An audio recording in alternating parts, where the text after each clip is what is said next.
Olá, pessoal. É um grande prazer estar falando com vocês aqui, colegas de todo o Brasil, técnicos, agrônomos, produtores que estão nos acompanhando hoje.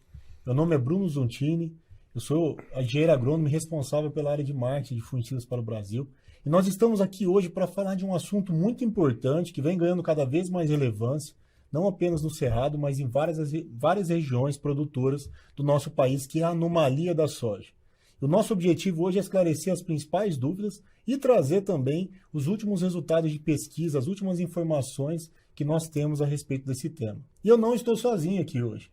Estou aqui ao meu lado, no estúdio Mais Agro aqui em São Paulo, está o Douglas Marques, que é responsável pela área Latam, que a gente chama Latinoamérica, de pesquisa e desenvolvimento da Syngenta. E estamos também nos acompanhando remotamente o professor Marcelo Canteri. O professor Marcelo Canteri é da Universidade Estadual de Londrina, tem doutorado em fitopatologia e é uma das referências aí no que tange controle de doenças nos grandes cultivos. Então nós três hoje aqui vamos fazer um bate-papo bem legal sobre a anomalia e principalmente sobre as últimas informações desse tema tão importante que vem tirando o sono aí de produtores em todo o Brasil.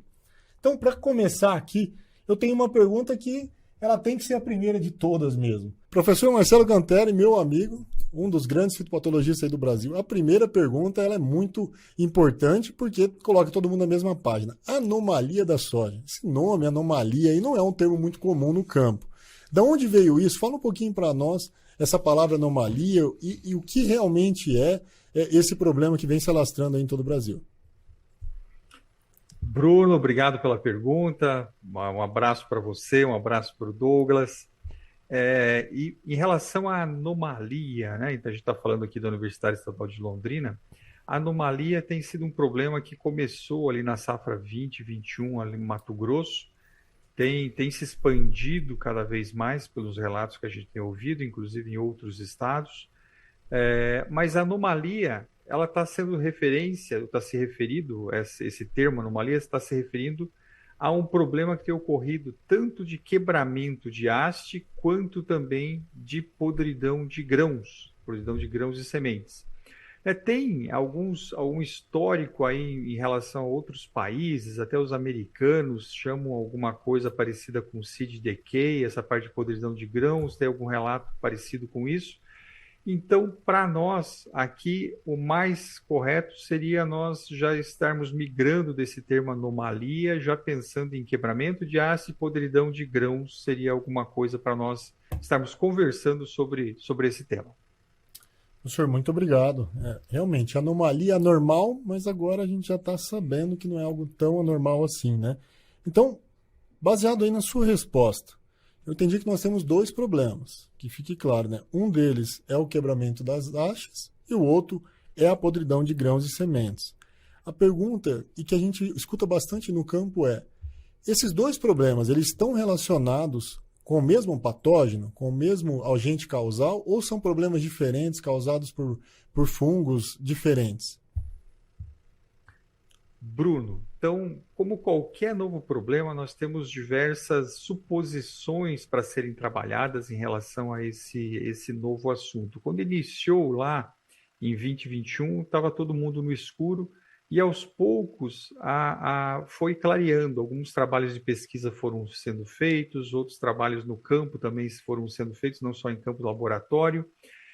E o que nós temos observado que há uma associação, apesar de algumas safras ocorrerem os dois concomitantemente, outras safras predomina a parte de podridão de grãos, outras safras há essa associação de quebramento, né?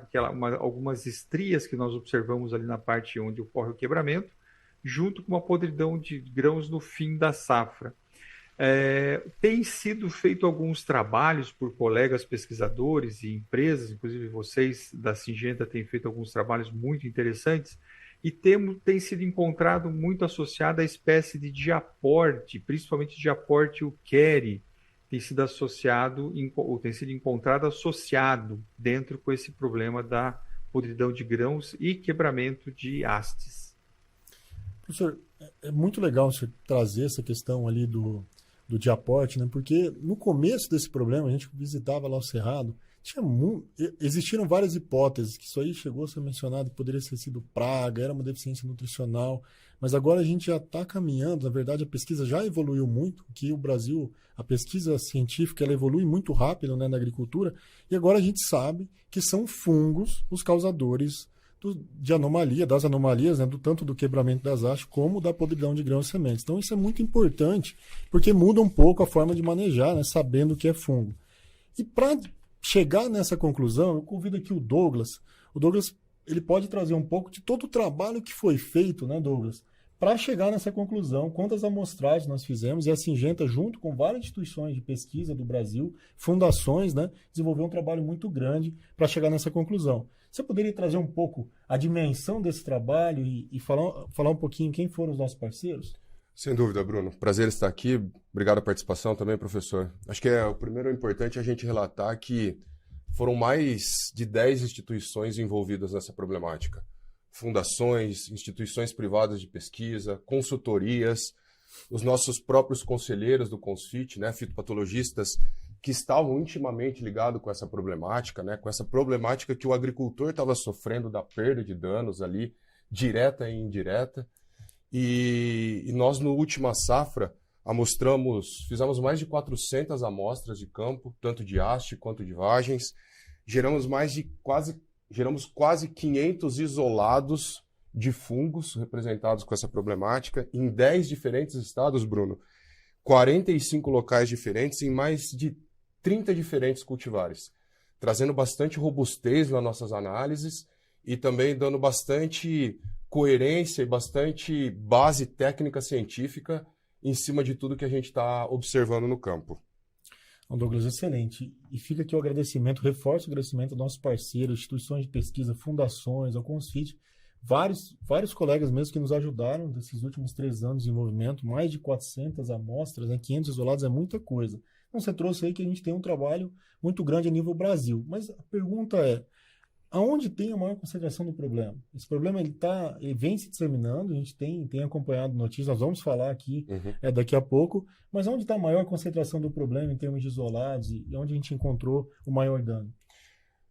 Como o professor Cantelli comentou, esse problema é um problema oriundo do Cerrado, né? Ele começou a ser relatado primeiramente no Cerrado. Mais de 70% das nossas análises, elas são do Cerrado, especialmente na região médio-norte do estado do Mato Grosso, que compreende o eixo da BR-163 e as cidades adjacentes, e é onde se relatou as maiores perdas, né?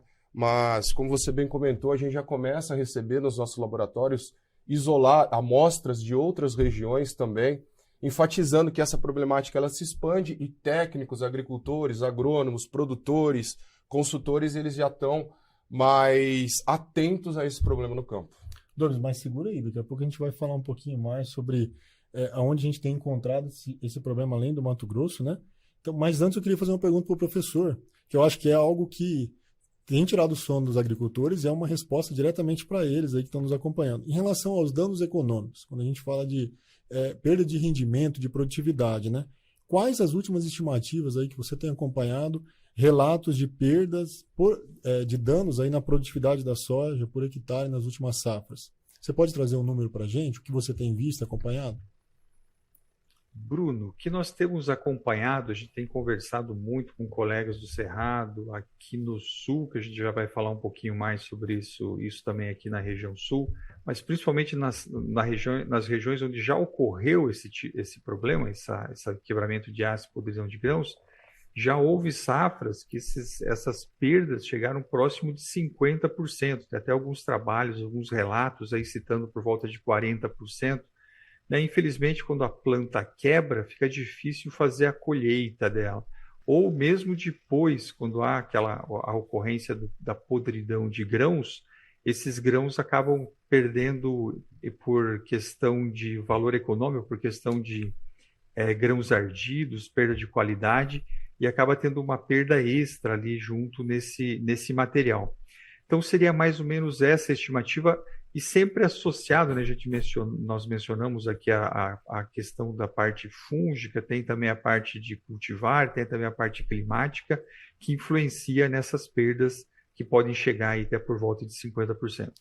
Professor, realmente é um número assustador. 50% de perda de produtividade não é algo comum para doenças de plantas, né? E nós já esclarecemos lá no início que a anomalia é um complexo, né, que causa 2 problemas. Quebramento de hastes, né, e a podridão de grãos e sementes. Pelo que eu entendi aqui, nos danos econômicos, nós também temos 2 tipos de danos.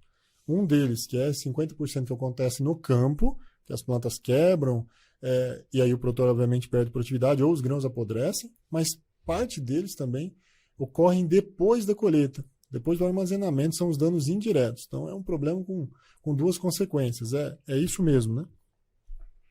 Sim, Bruno, né? Então, o que nós temos observado é essa perda de produtividade em função do quebramento da planta e dificuldade de colher esse material e redução de produtividade, obviamente, em função de menor translocação daquele material quebrado e deitado, mas também a podridão de grãos na hora da colheita, ocorre essa parte de podridão, grãos descartados ali em função da perda de qualidade desse material.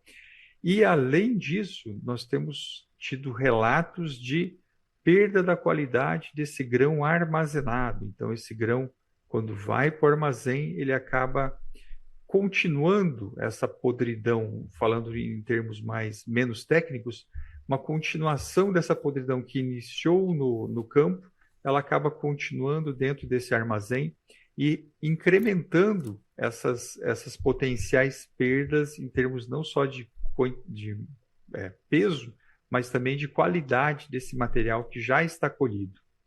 Tem sido bastante preocupante. Acho que para aqueles produtores que estão em regiões com problema, fica aí a atenção para os grãos armazenados no silo, né? Às vezes você coloca como um determinado número de grão ardido, depois de 3 meses tem que checar se isso aí está acontecendo ou não na sua propriedade. Não dá para afirmar que é por causa do problema, mas se na região estiver acontecendo, fica aí um alerta para tentar buscar mais informações, né?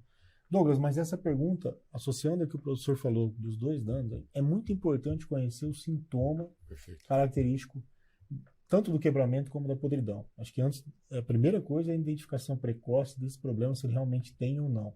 E aí, o que você pode trazer de uma maneira fácil para quem está nos acompanhando, principalmente os produtores, técnicos, quais são os principais sintomas das anomalias, aí, a gente pode chamar assim, né, que acontecem no campo? Como a gente identifica isso de uma forma rápida e assertiva? Bruno, eu vou responder sua pergunta em 2 fases, né, para a gente ficar um pouco mais claro aqui. Importante relatar que a questão do quebramento de haste em planta de soja, ela não é uma novidade. Esse problema já foi relatado em uma reunião pela Embrapa em Dourados, no Mato Grosso do Sul, em agosto de 94. Esses sintomas de anomalia que nós estamos vendo no campo, eles são geralmente associados às estrias no colo da base da planta, que quando você raspa, você consegue ver enegrecimentos marrom ou enegrecidos pela haste da soja. E fatidicamente, quando você faz o corte dessa planta, você tem o comprometimento da medula.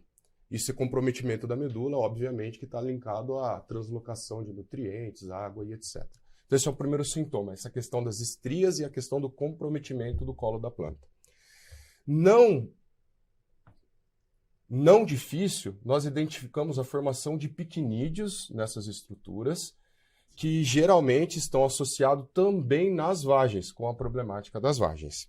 Obviamente, né, esse xilema e necrosado, né, como eu comentei, e a formação desses piquinídeos, comprometendo toda a translocação da parte da soja. A segunda problemática, que é a questão das vagens, ela começa, geralmente a gente consegue ver os primeiros sintomas no momento do enchimento do grão, isso podendo se estender até R7, R6, alguma coisa assim. E geralmente esses problemas também têm formação de piquinídeos. O que é um ponto importante, Bruno, para alertar nossos agricultores aqui? A questão da vagem, geralmente a evolução é muito rápida. O que é importante nós estarmos ligados aqui é a questão do time correto da dessecação da cultura da soja. Essa rápida evolução dessa problemática implica numa acurácia muito, muito assertiva para a dessecação dessa soja, porque se nós lembrarmos os resultados que a gente teve do ano passado, essa questão da anomalia, essa questão do apodrecimento da vagem, ela interfere na questão fonte-dreno da planta. E você tem uma retenção de folha, retenção de hastes, muito maior na cultura da soja. Podendo muitas vezes complicar a diagnose da correta dessecação, do time da correta dessecação para o agricultor. Douglas, excelente. Então, o produtor aí tem que ficar atento, né, a esses problemas, essas estrias que ocorrem na base da planta e principalmente na reta final aí nessa questão do apodrecimento. Então, acho que os sintomas estão claros. Agora vem uma pergunta, se a gente já conhece os fungos, a gente já discutiu aqui a origem do nome, de onde vem a anomalia, quais são os problemas causados, quais são os danos, a estimativa de perdas. Agora a gente precisa entender sobre a disseminação. E aí, professor, eu convido você para trazer um pouco quais são as formas de disseminação desse problema, como isso pode passar de uma região para outra, o que o produtor deve ficar atento aí para se prevenir desse problema. Bruno, nós temos diversos colegas trabalhando com essa anomalia, com esse problema de podridão de grãos, com esse problema de quebramento. Nós já mencionamos, né, essa associação com fungos. Tem também colegas citando uma associação com alguns cultivares em função de formatos de vagem, tipo de abertura de vagem, a parte meteorológica, a parte climática também, considerando a associação. Mas o que interessa para nós é, tendo o fungo associado, como esse fungo vai passar para outras áreas, né? Outras áreas que vão ter o clima favorável e que vão estar usando cultivares que também são sensíveis. Essa disseminação, ela ocorre, esses fungos que estão associados são fungos basicamente necrotróficos, ou uma separação um pouquinho mais apurada, hemibiotróficos, né? Então, são fungos que sobrevivem em restos culturais e sobrevivem em semente. São fungos que, para serem disseminados a longa distância, eles não podem ir pelo vento. Raramente eles vão pelo vento a curta distância, principalmente por respingo de gota de chuva. Então, a principal forma de disseminação é resto cultural e sementes. Ou seja, se uma máquina vai fazer uma colheita de soja numa região onde ocorre esse problema, e esse material, esse maquinário não é muito bem limpo, ele vem para uma região onde o problema não ocorre, ele pode trazer esse fungo junto nesse resto cultural que vai estar dentro dessa máquina. Sementes também podem ser uma fonte desse inóculo em outras regiões onde esse patógeno, esses fungos que estão associados ao quebramento e podridão ainda não ocorrem. Então, são essas as principais formas, mas ele não vai por vento a longa distância, como é o caso da ferrugem da soja, por exemplo, que consegue viajar a longa distância pelo vento. Professor, mas complementando a sua pergunta, né? Então é importante a gente saber que ela pode se disseminar por maquinário, por sementes, né? E a gente vem escutando vários relatos da região sul do Brasil. O Douglas trouxe muito bem ali que a maior parte do problema está concentrado no Mato Grosso, né? Ou esteve concentrado no Mato Grosso até então. Mas qual a sua visão sobre o potencial de expansão na região sul? E uma pergunta para ficar até mais clara. A anomalia, ela já chegou na região sul do Brasil? O que você tem visto, acompanhado aí, principalmente Paraná, Rio Grande do Sul, Santa Catarina, enfim? Bruno, né? Então a gente sempre tem a preocupação de nunca causar um susto em ninguém, nem nada, mas a nossa maior preocupação é preparar, é estar preparado para caso o problema ocorra. E nesse sentido, nessa presente safra, agora 23, 24, nós temos circulado bastante aqui em várias regiões do Paraná e, infelizmente, nós já constatamos algumas regiões com esse problema. Já constatamos regiões, nós estamos na fase aí de crescimento das plantas, ou seja, constatamos regiões onde nós visualizamos a parte de quebramento, a parte das estrias, que o Douglas muito bem mencionou aqui para nós. Então, já vimos plantas com quebramento, infelizmente, né? Chegamos no campo, encostamos nessas plantas, fazemos uma leve pressão e elas acabam quebrando ali na base da planta, bem próximo ao solo. Nós raspamos esse material, encontramos as estrias ali nesse material. Então, já vimos ali na região do São João de Ivaí algum material com esse problema de quebramento de plantas. Estamos alertas para verificar se ocorrerá ou não essa parte de podridão de grãos também associados a essas áreas. Nós estamos montando experimentos para verificar essa ocorrência de também podridão de grãos desse material. Professor, obrigado aí pelos relatos, né? Então a gente tem que ficar atento à região sul. E nós tivemos confirmação, Douglas, pela própria Syngenta, né? E de outros colegas, de outras instituições, laboratórios privados também, em alguns municípios da região sul, principalmente no estado do Paraná. Onde a gente teve esse problema? Ô Bruno, nós estamos acompanhando de perto isso, como o professor Cantelli falou, algumas áreas estamos acompanhando desde dezembro de 2023 a perto. Nós já recebemos amostras já com a confirmação desse complexo de patógenos, principalmente linkados aí a diaporte e coletótrico, nos municípios de Ubiratã, Borrasópolis, Tomazina e também em São João do Ivaí, no estado do Paraná. Mas também em parceria com algumas instituições, a gente já teve no Rio Grande do Sul cidades como Júlio de Castilhos, Sertão, Cruz Alta e o próprio Passo Fundo, que a gente já teve a confirmação desse complexo de patógeno. Importante mencionar aqui, Bruno, sexta-feira passada, dia 19 de janeiro, tive um contato com o pessoal do nosso laboratório, a gente já tem quase 200 amostras que já estão nos nossos laboratórios para serem analisadas, isso mostrando a importância, e como eu comentei, né, de técnicos, agrônomos e produtores em terem esse olhar mais crítico, terem essas análises mais críticas para realmente ter a identificação correta da problemática. Excelente, Douglas. Fica um ponto de atenção para os produtores e colegas que estão nessas regiões. Obviamente, a gente só vai soltar um comunicado quando nós tivermos as confirmações moleculares do problema, como nós tivemos nessas regiões, mas com certeza outras regiões ainda não foram diagnosticadas ainda. Douglas, mas é importante pensar no manejo de anomalia, principalmente aqueles produtores que estão nessas regiões, que já existe o problema, que o problema está chegando, mas nós não podemos esquecer que a anomalia é uma doença, é parte de um manejo de doenças. A gente tem que olhar a ferrugem, a mancha-alva, a cercose, a septória, a antracnose, outras doenças que já ocorrem. Como que a gente faz o planejamento mais assertivo, considerando a anomalia e considerando todas essas outras doenças que já ocorrem também no sistema produtivo hoje?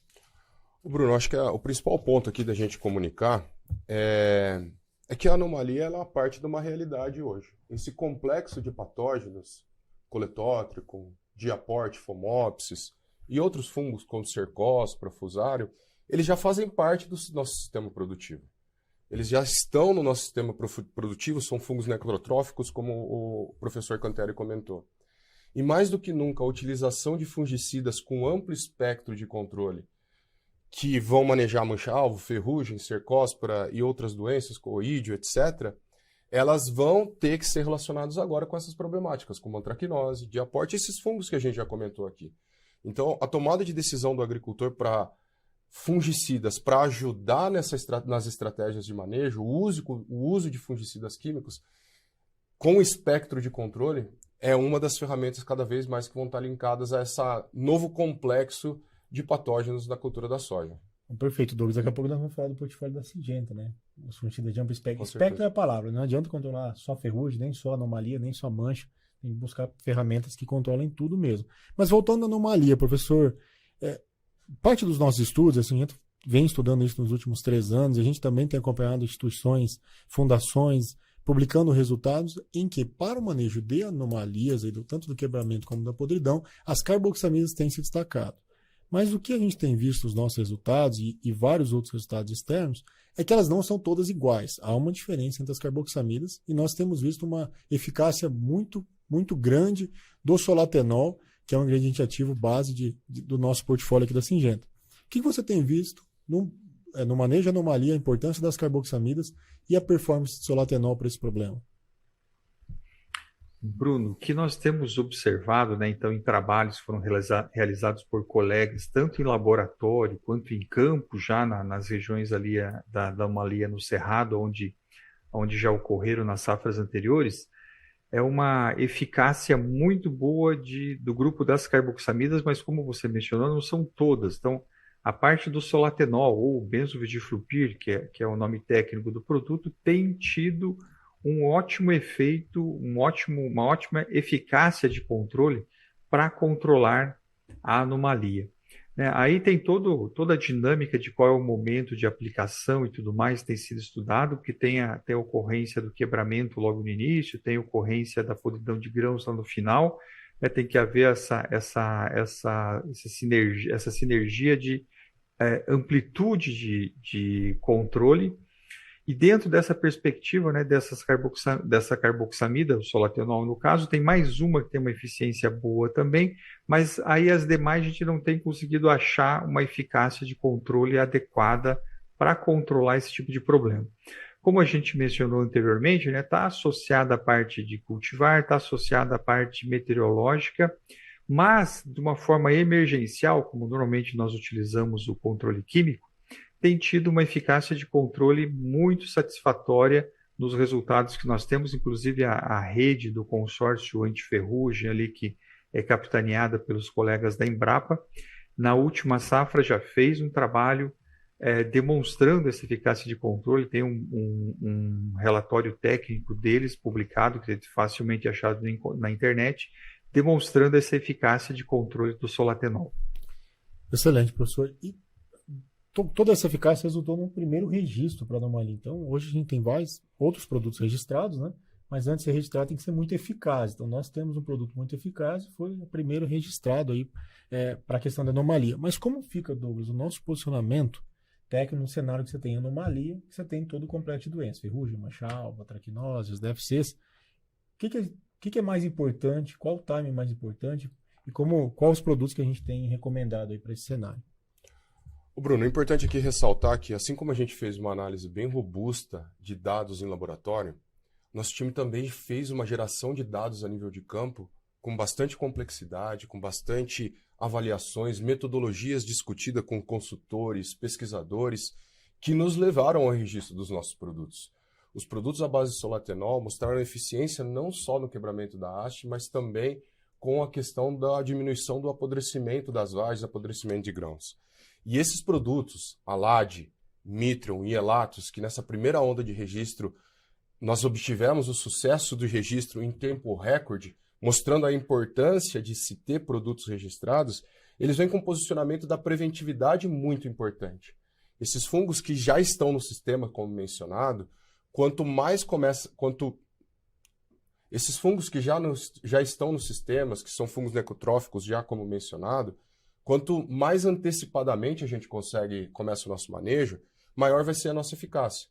Então, a utilização desses produtos, Alad, Mitrium, o próprio Elatos, que vem entregando uma boa performance de maneira preventiva, e quando eu falo preventivo, é importante a gente ressaltar que essas aplicações do estágio vegetativo, 20, 25 dias após a emergência, elas se tornam uma realidade nesse cenário, nos mais diferentes cultivares que a gente tem ao longo do Brasil. Então, a utilização de carboxaminas de maneira preventiva aí no pré-fechamento, vegetativo e pré-fechamento, são ótimas opções de manejo que ajudam a minimizar essa problemática. E para essas opções, a gente tem tanto a utilização do Elatos no vegetativo, como o pré-fechamento de Mitrium ou Alad, que são ferramentas que, além de entregar esse espectro de doenças que nós comentamos aqui, como mancha-alvo, cercóspora, ferrugem, também vão entregar alta performance nesses fungos que estão associados a esse complexo de patógeno, como a traquinose, diaporte, etc., Bruno. Excelente, Douglas. E aqui eu faço um pedido para os colegas que estão nos acompanhando.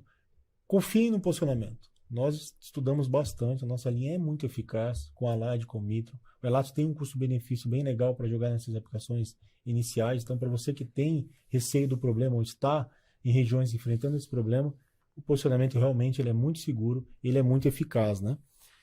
Pessoal, caminhando aqui para o final, acho que a gente já debateu bastante, é um assunto que a gente precisaria de horas e horas aqui, a gente poderia estar conversando sobre sintomatologia, sobre a forma de transmissão, aprofundar ainda mais do que nós discutimos, né? Mas eu gostaria de ir encerrando, Canteri. Se você aí, como um grande fitopatologista, uma das referências aí no Brasil, se tivesse que dar uma dica, a dica número 1 aí para os produtores, para os técnicos, colegas que estão nos acompanhando, nessa questão de anomalia, especialmente na região sul. Qual dica que você traria para eles assim?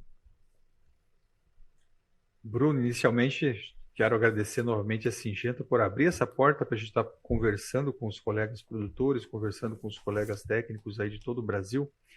E, claro, a nossa função aqui em relação à anomalia e podridão de grãos não é assustar, como mencionei anteriormente, mas permitir que nós nos preparemos para caso esse problema realmente se expanda e realmente cause danos, nós sabemos o que fazer nessa situação.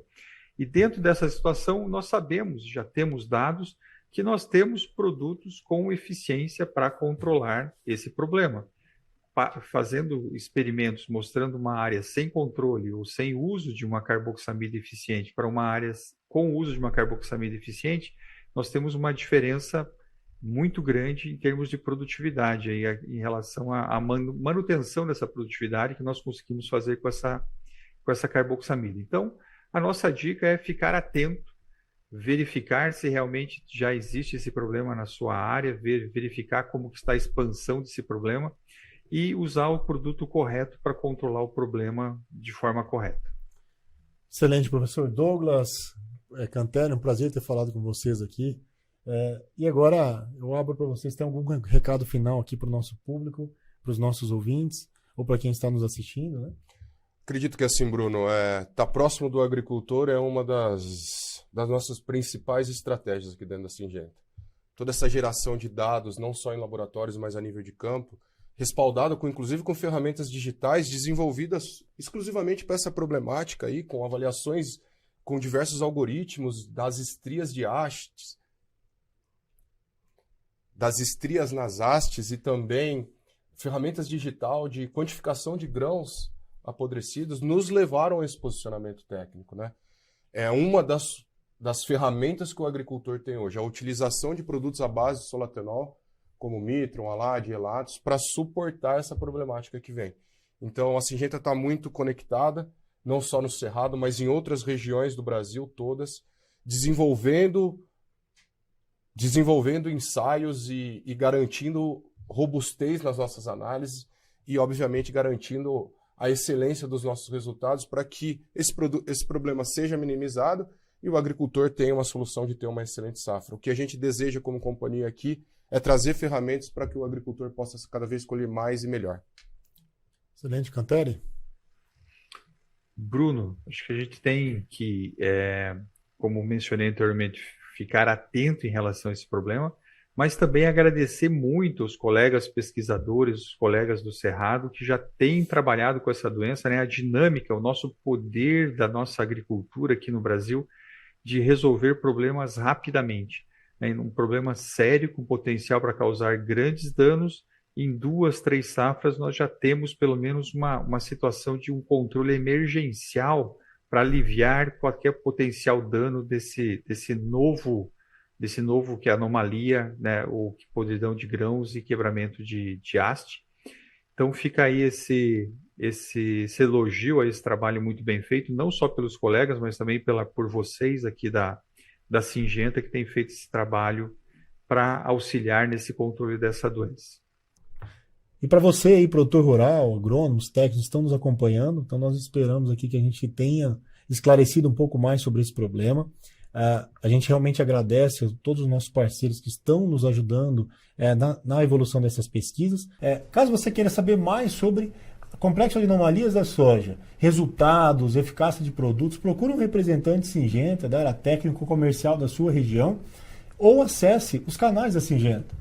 O site do Mais Agro ou o canal de YouTube da Syngenta, nós lançamos uma série combatendo a anomalia, que nós também estamos trazendo uma visão do sul e do cerrado, e lá você pode buscar ainda mais informações. Eu desejo uma excelente safra para todos vocês, para quem está iniciando uma safra já de milho, né? Ou planejando já a próxima safra de soja, ou aqueles que estão com a safra aí na reta final, que vocês tenham excelentes produtividades, que a gente possa estar conversando novamente muito em breve. Muito obrigado e até logo.